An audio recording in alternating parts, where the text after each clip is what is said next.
welcome to the Florida Supreme Court. Our first case today is State versus Repple, number 2024-1088.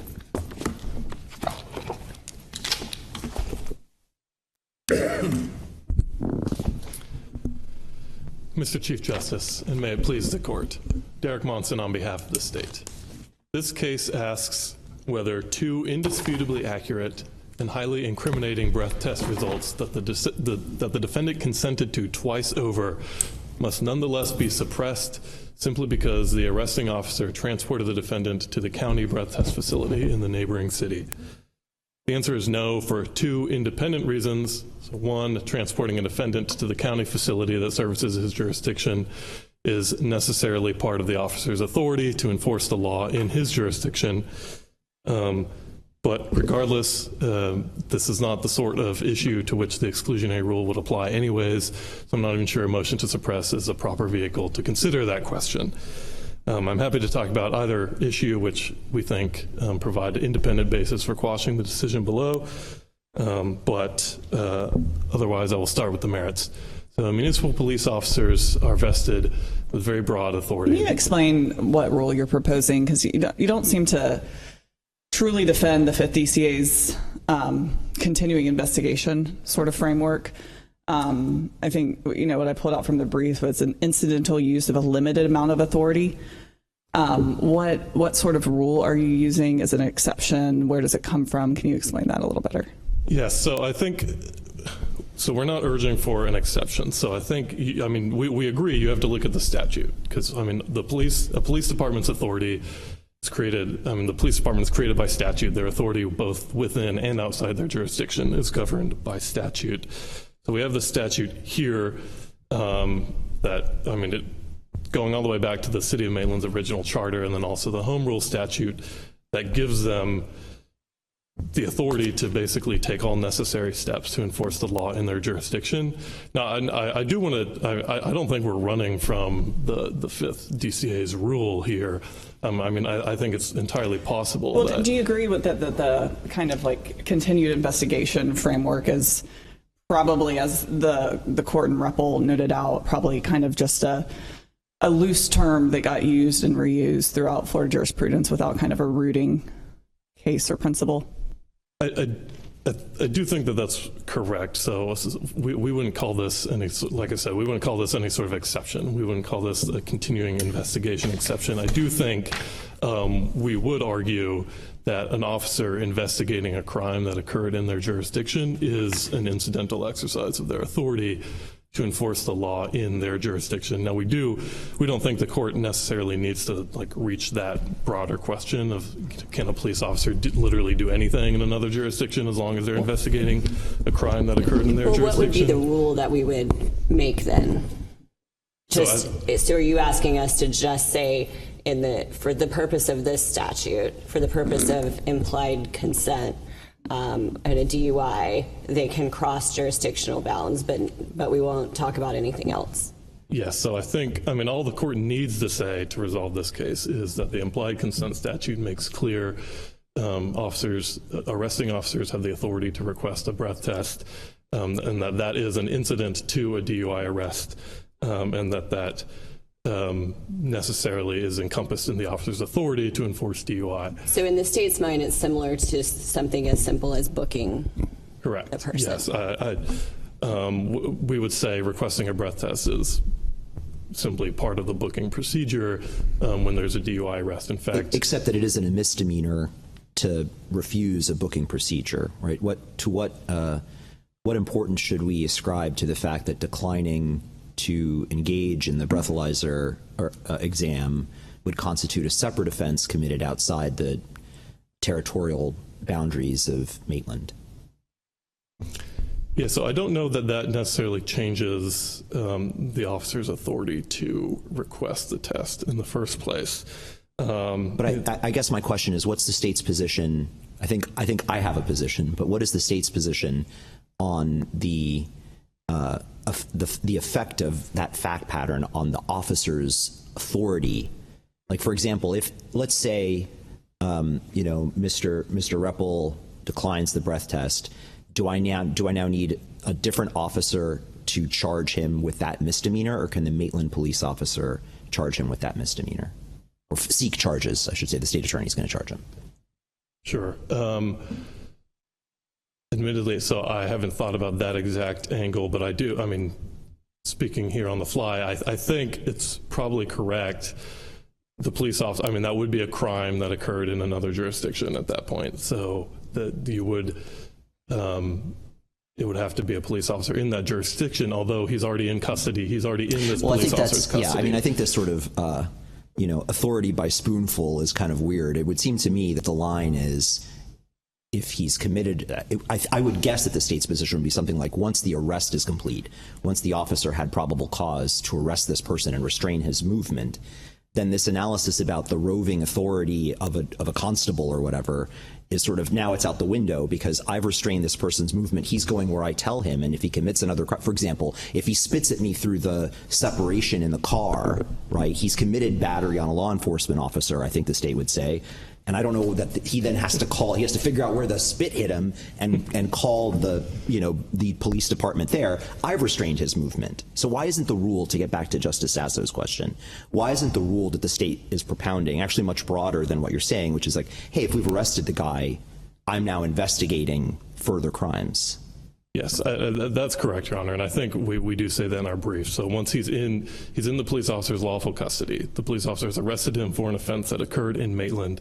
He does not have to release him at the town line. He can continue, he can get evidence from the suspect while he's in his lawful custody. He can continue to exercise police authority over him while he's in his lawful custody until he releases him to the Orange County Sheriff's Office at the Orange County Jail. So it's even accepting your rule, which I'm still not quite sure where that's coming from, where we can say that like an incidental exercise of power that's, I think you've recognized as a statutory grant of power, that as long as like we incidentally use that, it's fine, even though it's a creature statute. But accepting the rule, why would it not be limited by something that's like a natural consequence? Whereas, so somebody's in custody, they spit, if that's the example. I think there's that second line of cases on citizens arrest, which has addressed some of the ways you can arrest outside of jurisdiction.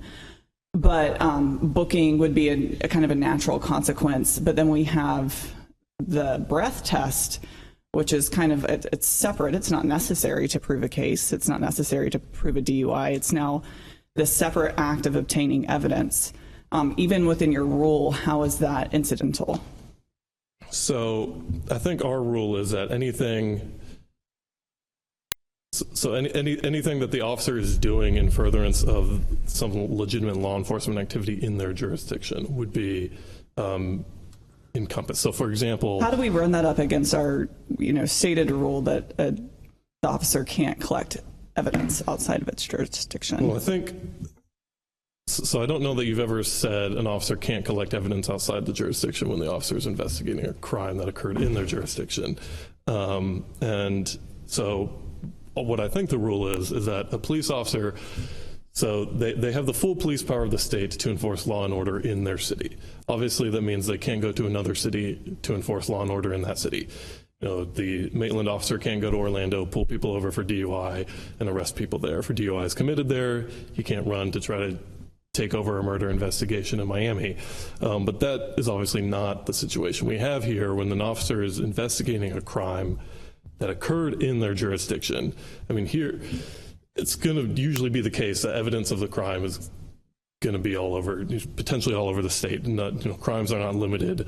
The evidence is not necessarily limited to that specific city, and I think it would hamstring officers in their ability to enforce the law in their jurisdiction if they just simply had to rely on the cooperation of... Good policy argument. My concern with this is that, bad facts make bad law. You've presented a very complicated argument that I'm not sure what the boundaries of it are, the root of our authority to create that rule is, whereas the legislature has created a very simple way for the officer to get this, which is through the mutual aid agreement, which likely maybe existed in this case. It just wasn't entered into evidence. So not overlooking that aspect of reality, why from a policy perspective we would not be content with the legislature's chosen policy to kind of effectuate these agreements and the necessity for these officers to be able to go to the next city to get a breath test instead of creating this kind of common law rule in a statutory context here.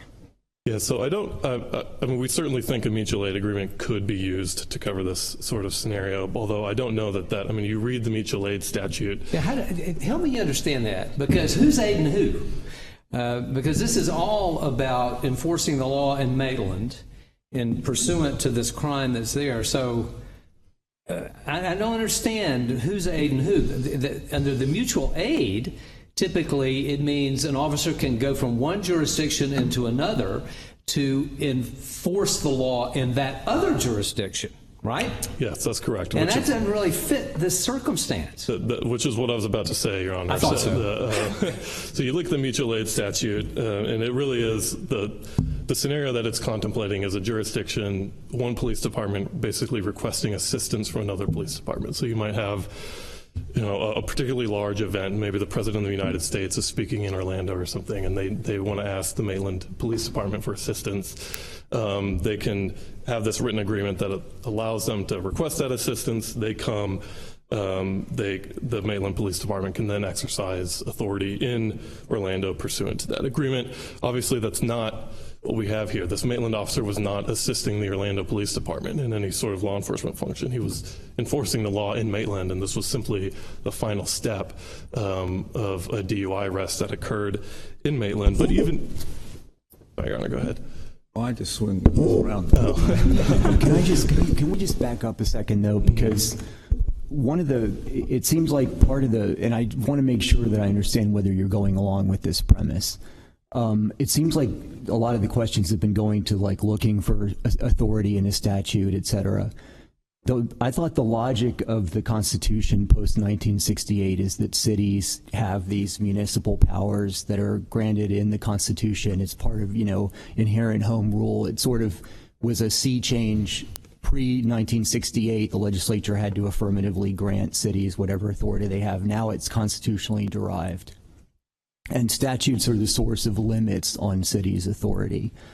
Then it seems like in this case, all of the analytical work that the 60CA's opinion is doing is flowing from this 2C idea that the extraterritorial powers have to be authorized by the legislature. And so it seems like a lot of this case arguably comes down to, what is the reasonable understanding of the exercise of extraterritorial power.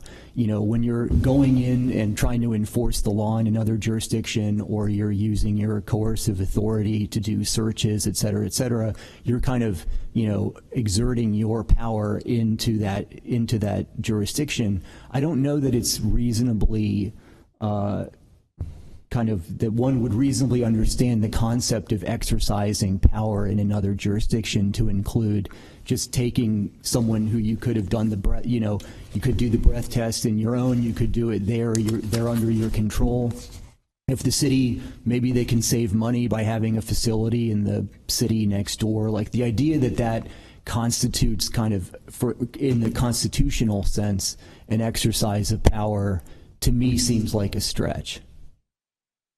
Yes, so I think that's correct, Your Honor. So when we talk about an extraterritorial exercise of police power, like I said earlier, I think what we're talking about is a police officer who goes to another jurisdiction and tries to start enforcing the law there, arresting people there for crimes committed there, which is a far cry from what we have here. Could I ask you about these constitutional issues? Just the way that developed in this case. Were those issues briefed or argued in the district court, as far as you know? I believe so, yes. I know it's in the opinion. The issue of the exercise of extraterritorial authority, yes, my understanding is that was. Well, I'm talking about the constitutional issues. No, so I mean they talk about the color of office doctrine, which is my understanding is the terminology. But in the briefing, a very simple question. Yes. If you don't know, you don't know. But I've looked at the briefing, and it did not appear to me that the constitutional issues, and I might have missed it, that the constitutional issues were actually briefed. And we had two sets of briefs. We had the briefs that were originally filed and then supplemental briefing, but the ordering the supplemental briefing said nothing about briefing constitutional issues. It talked about briefing if there's statutory issues and other things related to the color of office.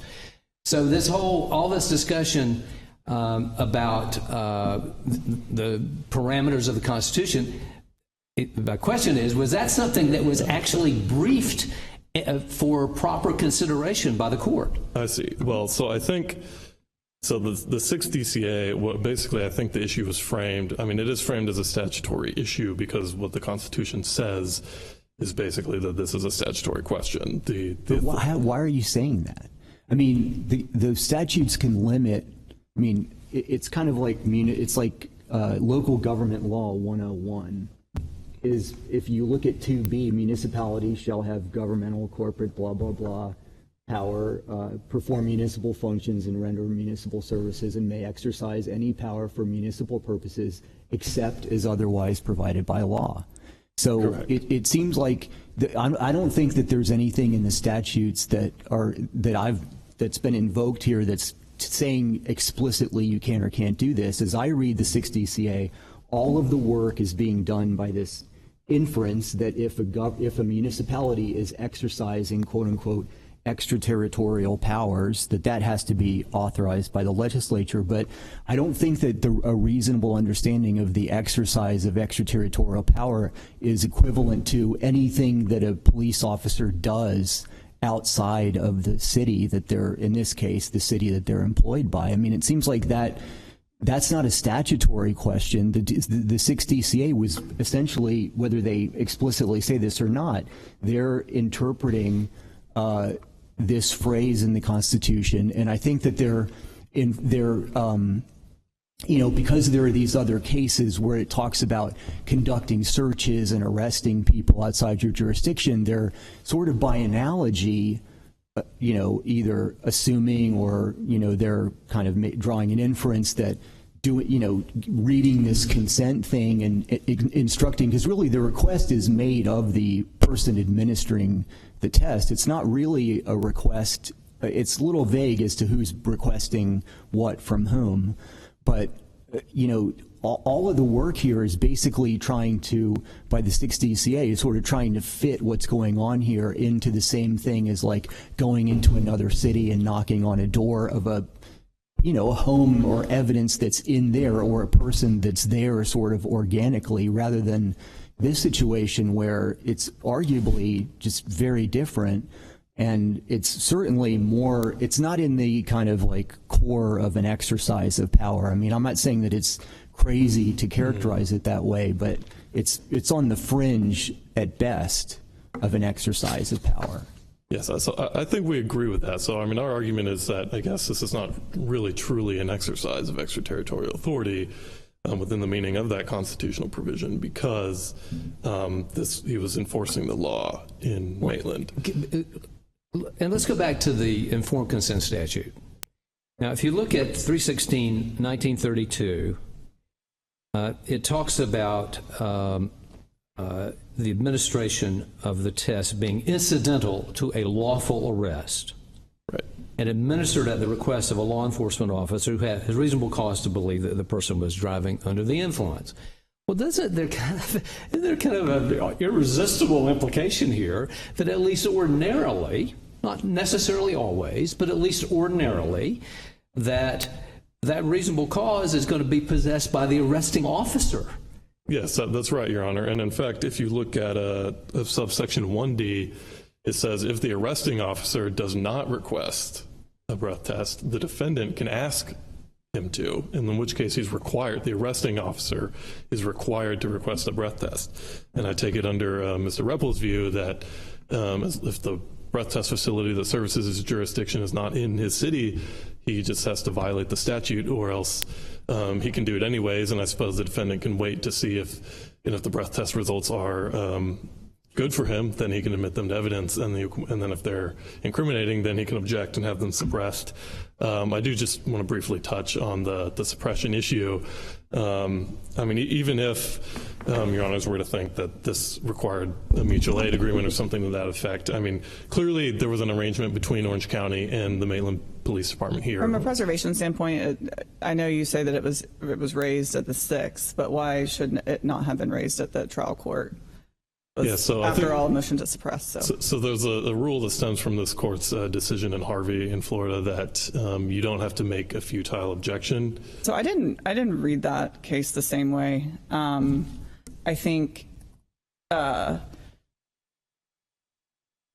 it's talking about trial court, I don't see that language. It was more of a narrow ruling, I think. Due to the interest of justice, judicial efficiency, and unique circumstances of this case, we permit Harvey to raise his Heggs error as fundamental sentencing error for the first time on appeal.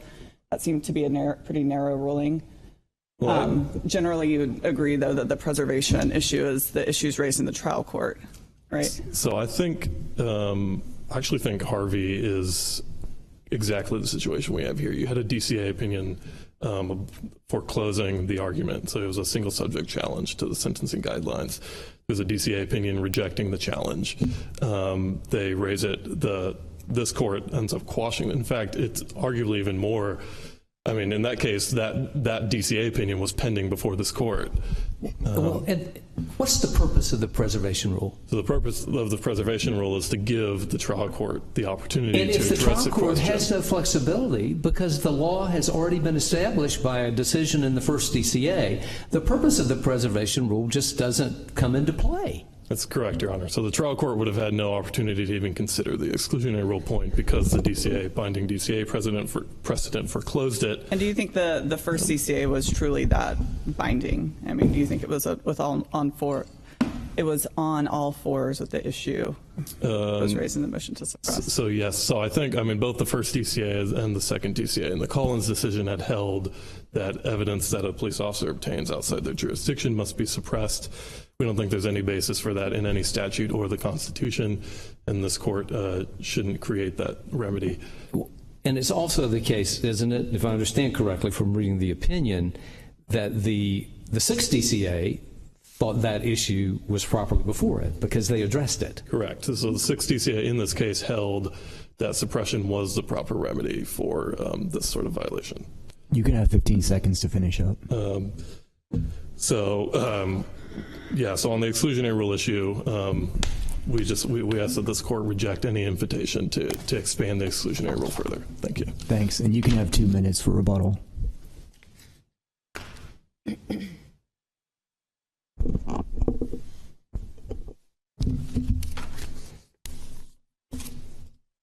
May it please the court, Stuart Hyman on behalf of Bryan Repple. Your Honors, this case has, in my opinion, become more complicated than what the actual issues were in this particular case. This case was based on both a violation of a statute, our position, and also the unlawful use of the color of office by a police officer outside of his jurisdiction. Those were the two issues that went to the 6th District Court of Appeal. They're also the same two issues that went to the 5th District Court of Appeal, albeit each District Court of Appeal had a different manner on how they handled the situation that was presented to them and the legal issues that were involved. Let me, while you're, and this is related to what you're saying, were these constitutional issues that we've been talking about municipal powers, were those briefed in the 6th District? I don't believe so. Yeah, that just came up. That's just something that came up in the 6th District's opinion without any briefing. There's a lot of briefing here. You had 2 rounds of briefing, but that was not something that they asked to be briefed or that the parties actually briefed, correct?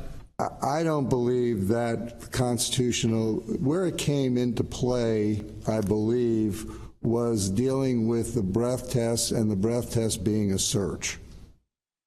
And I think that's how it kind of got meshed in with everything else, because it's been pretty much acknowledged that whether it requires a search warrant or not, blood requires a search warrant, breath doesn't, it's still a search. And I think that's been the jurisprudence of this state But that's an issue not about the constitutional provisions related to municipal power, but about search and seizure, right? Yeah, I think the only reason it came into play was because of the allegation of the unlawful use of color of office, because it was a ferreting out of evidence, because it was a search and it was done by way of an implied consent warning, which is under Florida Statute 316.1932, which requires certain parameters as an alternative to the traditional scientific predicate for scientific evidence. But the legislature passed the implied consent law with the idea that it was going to be a shortcut to the admissibility of scientific evidence in breath test cases or UI cases. So I think what happened here was that it started off statutorily, and it also involved the unlawful use of color of office. And when I say statutorily, I think Florida Statute 316.1932, and again, if you subscribe to a supremacy of the text type of argument or interpretation of statutes, Florida Statute 316.1932 specifically says that only a law enforcement officer can request a breath test. Can you kind of play that out some?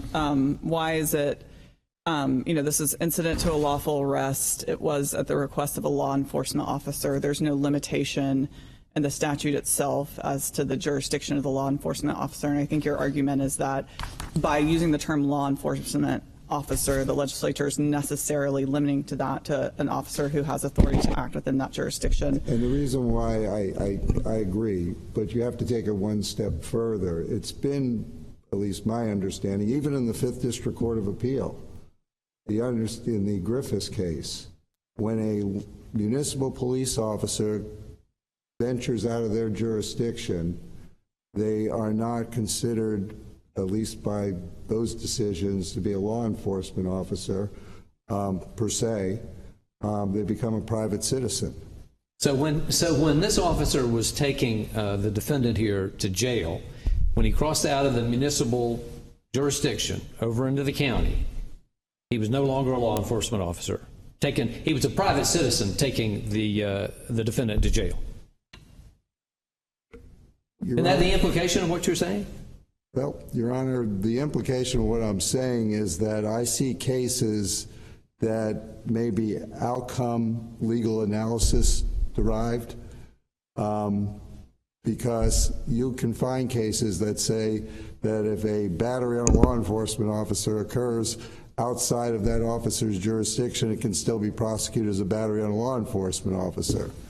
But the premise for that, I'm not really sure has ever been addressed like it's been addressed in this case, is like, where does the source of that authority to be a law enforcement officer in another jurisdiction when you're a municipal police officer come from? Well, let me, okay, so you are actually questioning, if I understand you correctly, correct me if I'm not, but you're questioning the authority of the Maitland police officer to go out of Maitland to take the defendant to jail. Once he's you question whether he's got that authority to actually do that, correct? To some extent, but not really. And here's where I think the differentiation is. A police officer, in my humble opinion, is that they can, if they're started an investigation in Maitland and they need to go over to Winter Park to go look at a site or anything that doesn't involve evidence gathering, they're using their own senses to do that, their sense of observation, vision, whatever. But that's evidence gathering. Well, it's still gathering evidence if I use my eyes or if I have a subpoena. It could be. It can't not be. Well, you're allowed as a private citizen to go into other... That's a different question. What you were saying a moment ago is that if they go to gather evidence by their own observation, the question is whether a law enforcement officer ceases to be a law enforcement officer when he or she gathers evidence outside their territorial jurisdiction.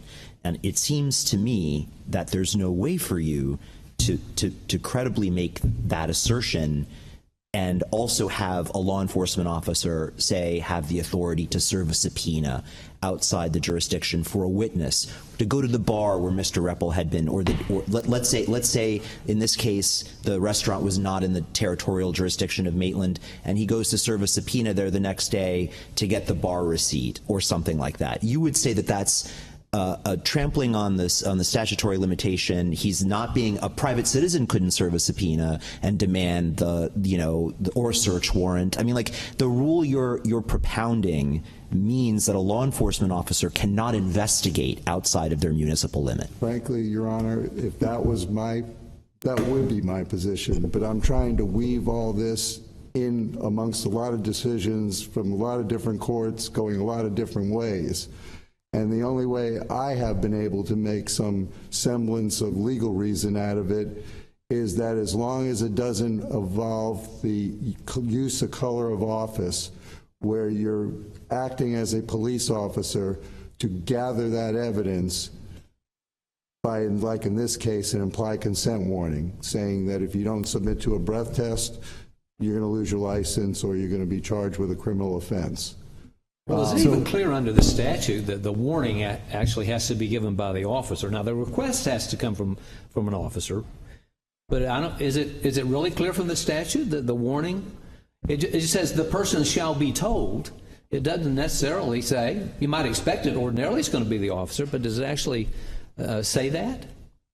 Well, it doesn't actually say it, but it says a law enforcement officer. So it could be another law enforcement officer with jurisdiction there who could make the request. It doesn't, well, the request is by a law enforcement officer, but the warning doesn't have to be, or the whatever, the reading the notice. But let me ask, I mean, so could the law enforcement officer issue the consent notice and make a call to the facility outside the city and say, call the technician and say, hey, I'm requesting that you do this test, I'm bringing the guy over?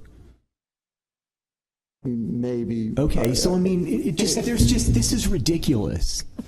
I mean, you know what I mean, really, this makes no, I mean, I understand that sometimes we have to do things that make no sense, but this just seems like we would have to be going out of our way.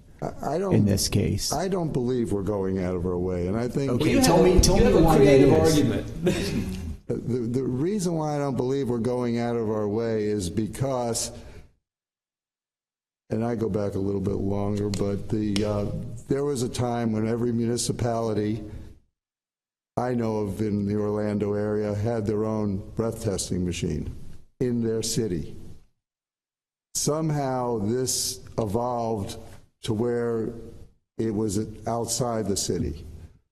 But there's no reason why a police officer, if we're concerned about a municipality and the enforcement of their laws in their municipality, there is no reason, just like they go out and buy police cars, they go out and buy radios, they can go out and buy a breath testing machine. And that breath testing machine would be within the city limits of that jurisdiction. That police officer could enforce the laws of that municipality, arrest somebody for DUI, and take them down to their station and submit them to really, a breath I mean, test. you can imagine the whole thing with the extraterritorial exercise of power. You can imagine part of that is based on not wanting to interfere with the law enforcement activity of the law enforcement people for the other jurisdiction. Part of it could be protecting the citizens and the property in the other jurisdiction.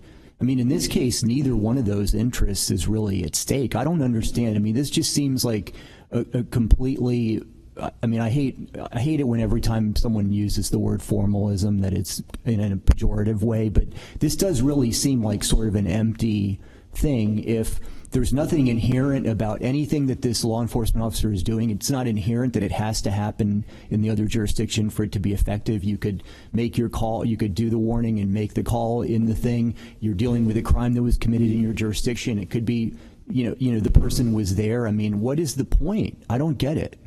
The point is that once you bring the breath test into it, it's a whole separate offense in a lot of respects. Because first off, they're requesting a breath test which for the charge of unlawful breath alcohol level, which cannot be made in the city of Maitland unless there's a breath testing machine in the city of Maitland. But all of that is incident to the arrest. It has to be incident to the arrest. It flows from the arrest, right? Not as of October 1st, I don't believe it does, but it actually be a little bit before that when refusals became a crime. Well, yes. Well, but we're okay. That you can talk about the current law, but that's not really what we're here on now. Well, that back then a second refusal was a crime. Right, so that's what I was exploring with the state, right? Like if we make it battery on a law enforcement officer instead, or if, let's say your client had instead threatened witnesses. It sounds like the state is saying that the narrowest rule that they would espouse would actually leave you in the right or perhaps leave the question open. But I don't see a way to decide this case that narrowly. I think that what the state is really saying is that if another crime comes to light while a law enforcement officer is investigating the conduct that generated probable cause in the first place, then it would be formalistic and also contrary to the Constitution, both our state Constitution and settled principles of U.S. Constitution search and seizure law, to have the law enforcement officer either turn a blind eye to the evidence or somehow have to say, I'm without my jurisdiction. I'm going to not detect and enforce a violation of the state law that I was sworn to uphold just because now I'm outside the territorial limitations of the city of Maitland. Once they go outside the territorial limits of the city of Maitland, they're a private citizen, just like any other private citizen. I'm glad you're making your argument clearly because it allows me to assess it. I think the argument that once a Maitland police officer leaves Maitland, he's a private citizen or she's a private citizen no matter what, is not an argument that prevails under our case law, but I admire your your clarity. Mr. Ryan, do you think that there is some distinction, especially in the case law, about whether someone is in custody? Because to me, that's very different. I think I agree with you that if a Maitland police officer goes and attempts to arrest someone they see committing a crime in downtown Orlando, that we have a very completely different question because I think that's something that pretty clearly is exercising some sort of extraterritorial power that doesn't belong to a private citizen in any way, or and probably is not something that we would find would be authorized by statute. But in this case, you have someone, and in fresh pursuit, that includes arresting someone outside of it's very specific. It's not about someone already in custody. Most of the laws have to do along with when you're sort of asserting that level of authority outside your jurisdiction. But here we have someone who has already been arrested. They're being transported. I mean, I don't think you're arguing they can't be transported and booked at 33rd, correct? Well, I don't. They can be booked at 33rd. Okay, yes. all right. So the officer has to transport them. They're not going to let them walk there, and so they're getting there. And I think kind of the point is that they're already in custody. They've already been arrested. It was a lawful arrest, and I don't know that we really have anything that has ever clearly defined that particular situation. I think we can also lose sight of the fact that under Florida Statute 322.2615, which is the administrative suspension law, which is another part of all this, under the administrative suspension law, the police officer is acting on behalf of the state of Florida to suspend a driver's license for somebody who refuses or registers an unlawful breath alcohol level. What's really, there's the Florida Highway Patrol. They have jurisdiction all over the state because they're state officers. The legislature has given the University of, for instance, Central Florida, the authority to go ahead and enforce the law. But it's all legislative authority that's giving these police agencies their authority to do what they do around the state. What's your understanding of how the mutual aid agreements are working in this scenario in practice? In practice, they can work. The problem is that I believe, this is just me, for whatever it's worth, I believe they were really intended for special events. The president's coming to town, there's a hurricane, there's some kind of big emergency, and then all the departments want to get together and form a mutual aid agreement so that they can all assist each other in that kind of situation.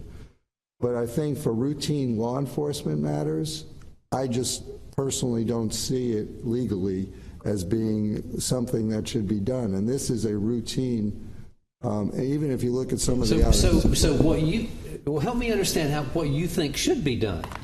Do we go back to your view that every little municipality ought to have their own testing, and they do the testing there, and they don't, these central testing facilities? I throw that out as one alternative, Okay. but I Now, can think that would be good for you and your clients, I'm sure. And you would agree, right? if they did it in their Yeah, own in every jurisdiction. little burg, they're doing it because it's more likely to have some technical problems. Isn't that correct? I won't say that can. I won't say that can happen, but I would like to think that whoever is in charge of those devices, which I know from experience, there has been many very capable individuals in little cities that. Well, I'm sure that in many little cities it would be done perfectly, but the more people that are doing it and the less frequently they do it, the more likely that there's going to be some failure, correct? You don't avoid that problem, though, the way they're doing it now, because you have probably, I don't know, 20 or 30 technicians. Okay, well, I've caused a digression here, but so, but basically, you just think that there's got to be something done differently. Mutual aid pact, you don't think that's a solution? But for the reasons that it doesn't really seem to fit what we're talking about. So if it's not having the testing everywhere, what is it? Here's what I think. This is just what I think, that we have laws of jurisdiction for a reason. They're there for a reason. You can't even get into court unless the court has jurisdiction. Jurisdiction is like one of the basic premises of anything we do legally. Well, yeah, okay, so a court's subject matter jurisdiction stems from, under the U.S. Constitution's power to decide cases of controversy, from our Constitution, different, sorry, okay. That's different from the jurisdiction of a law enforcement officer to enforce the law. One is let's be careful about our analogies, right? When we speak about a court's jurisdiction, we're talking about one power, the judicial power. We're now talking about the executive power, right, which is a different, same word. Let's talk about authority or jurisdiction carefully, right? Well, I think that you need to go back to the statutes that provide jurisdiction. The legislature could fix this. They've fixed a lot of other things over the years in this field, and it could be fixed. But the way they have written that the implied consent statute is that a law enforcement officer has to request the breath test.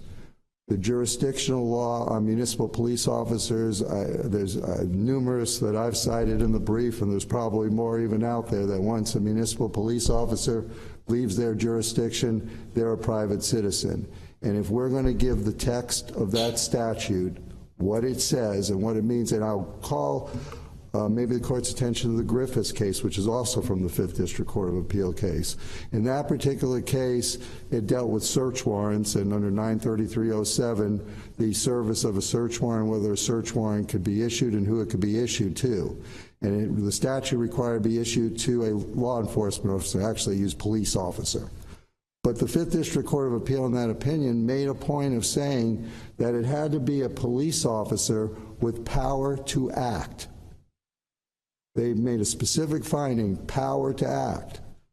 So in this particular case, if the legislature is going to use law enforcement officer in Florida Statute 316.1932, it has to be a law enforcement officer, my opinion, with power to act, if we're going to be consistent.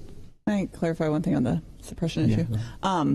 So on the suppression issue, can you clarify your argument? Is it that you think it's a legislative statutory suppression remedy, or do you think it's constitutional in nature? I believe it could be delved in constitutionally if you look at some cases where statutes don't expressly say suppression is the remedy, because there are cases that you say you go back to England, and what was it back in England? And I think they even brought up in one of the opinions that the constables used to have the king's coats, and if they were doing acts without the king's coats, they weren't lawful. So, I mean, you can make that analogy and go back and find a constitutional remedy of exclusionary rule.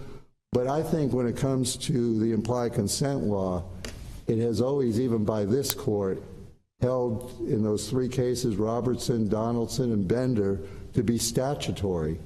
And it was a statutory exclusion. If you didn't comply with the requirements of the statute or the rules for the administration of the breath test, then there was it said in Robertson, a statutory exclusionary rule.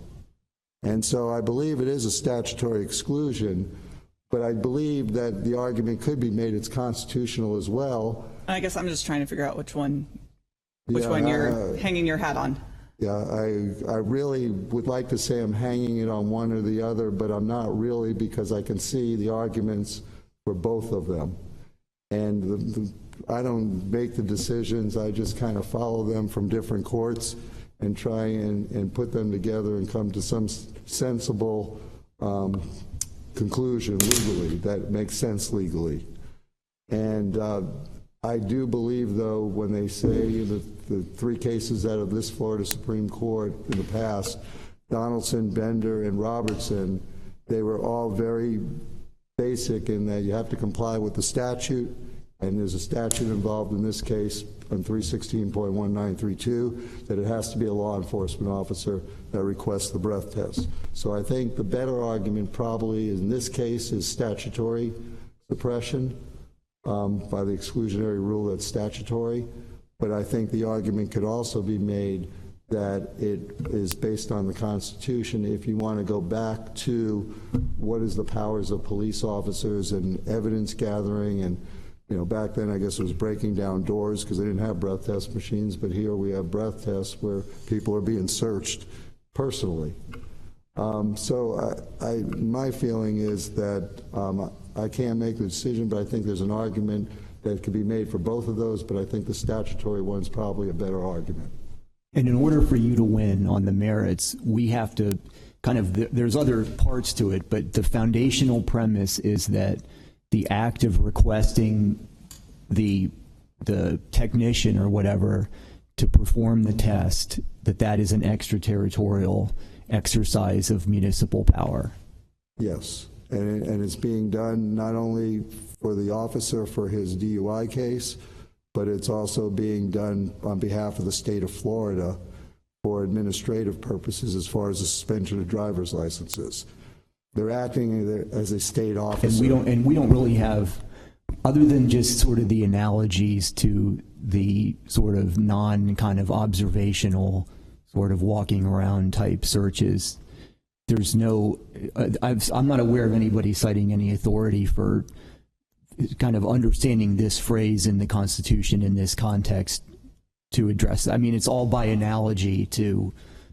I'm not sure I understand the color of office. Well, I'm just saying. I mean, the reason why you're arguing that it's the authority that you have to say that this is one is that you're just saying as a matter of language they're quote unquote exercising power, but as far as analogizing it to other things that have been legally recognized to be the extraterritorial exercise of power, like we know you don't need a statute if a policeman from Maitland wants to go walk around in another city and gather evidence that's relevant to a case, you don't need any legislative authority to do that, right?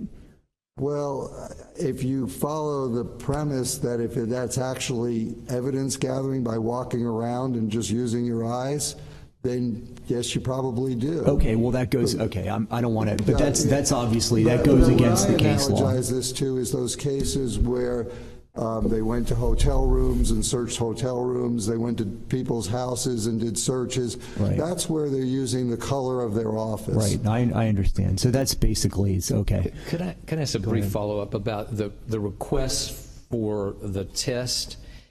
Do you understand that to be a request that is made by by the officer to the technician to administer the test, which I think what the chief suggested, or a request by the officer to the person in custody, the arrestee, to submit to the test? I think it's a request by the officer who arrested them to submit to the test. So it's not a request to the technician. That's your view anyway. Yeah, and not only that, but like in this case, it wouldn't have been possible because the technician's a civilian. They don't have authority to go ahead under that statute. Well, but I understand the request has to emanate from the police officer. From the police officer. No question about that. The question I have is who the request is directed to. Is it directed to the technician to administer the test or to the arrestee to submit to it? You say to the arrestee to submit to it, correct? Yeah, it just kind of, I guess it gets it under, it's more of an understanding that when they go down there, the technician's going to do the test and the police officer is going to read the implied consent warning and request the test. That's yeah, but the statute's all over that. I mean, they talk about different people requesting different things. It's not obvious that the recipient of the request is the defendant or the arrestee, because I mean, the whole premise of this is that they've already consented. They're just kind of being reminded of the consent that they've already given, and they're being kind of warned that if they withdraw their consent, there's going to be these potential criminal consequences. So it's a strange construct. Like it's not even really analogous to knocking on a door and saying, "Can I come in?" Because obviously I haven't already consented to someone coming in that situation. So it's a very, I mean, I understand why you're arguing what you are. I'm not criticizing you, but I mean, this is obviously kind of, this is its own sort of unique thing that doesn't really fit. It doesn't fit the other practices that are out there. I'm sorry. Go ahead. It could become a slippery slope, though. Because depending on how this goes, does that give police officers the authority from Maitland to come to Tallahassee and go ahead and interrogate people up here by use of the color of their office? Can they come up here? Who haven't already been arrested? Maybe they were arrested and they were out on bond and they come up here to gather more evidence. Where it could go is a lot. That's why I would submit it's a slippery slope. Okay, you can have 30 seconds to finish up. Okay, but I believe that if we just go by the case law that's developed foundationally, as I understand it, a municipal police officer outside of their jurisdiction is a private citizen, and they cannot use the color of their office to ferret out evidence that's not otherwise observable. And I believe it comes down to that and a statute to support that in Florida Statute 316.1932, that it has to be a law enforcement officer that's requesting a breath test, and that's what I believe it boils down to in the end. Thank you very much. Thank you. Thank you. Just briefly, if I understand my friend correctly, he's now principally arguing that this is actually a violation of the implied consent statute. I think that I don't think you can get that from the implied consent statute. The implied consent statute authorizes, and indeed some cases requires, the arresting officer to request a test.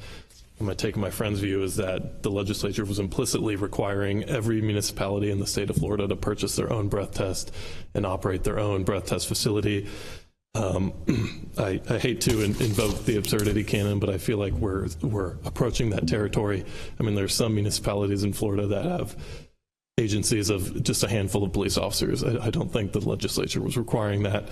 Regardless, this is not anything that goes to the accuracy or the validity of the test results themselves, so there's actually nothing in the implied consent statute that would require suppression in that context. Thank you. Thank you.